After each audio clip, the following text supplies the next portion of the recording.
September 23rd, 1943.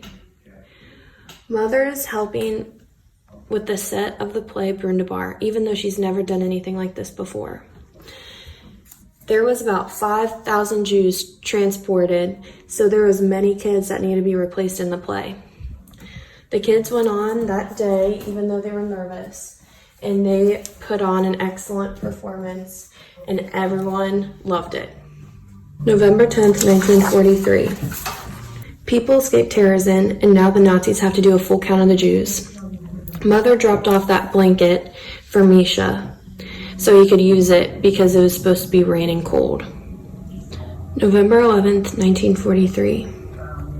The Nazis marched the Jews out into a meadow and made sure that they get into rows of 100, and they started counting. It was really cold and wet, and they couldn't eat or drink anything all day. The Nazis counted and recounted the Jews a bunch of times, which Misha didn't really understand, because if they're in rows of 100, then it should be pretty easy to count them. But when they finally got back, it was nighttime and they had to go to sleep without food. That made a lot of the boys upset. But they listened to Franta and they went to bed. Misha had to go to the bathroom, so he got up, and before he could go in there, he heard Franta crying, and that is the end of that chapter. December 17th, 1943. Misha got scarlet fever and was very sick. He'd been in the infirmary for 11 days. Misha wrote Mother a letter, and his friends made him a memory book with little messages to him. And Jerry dropped it off because he wasn't allowed to actually see Misha, so he had to just stop at the door and wave. Misha is looking through the memory book, but then he goes to bed and wakes up to somebody throwing rocks at the window, and it ends up being Jerry. And Jerry tries to tell Misha something. He's mouthing something to Jerry and making like movements with his hands, but he can't really tell what he's trying to say to him. He doesn't understand. So Misha tries to run out after him, but the nurses and the doctors grab him. And they tell him that there is a transport tomorrow, and he realizes that Jerry was trying to tell Misha that he's going to be on that transport.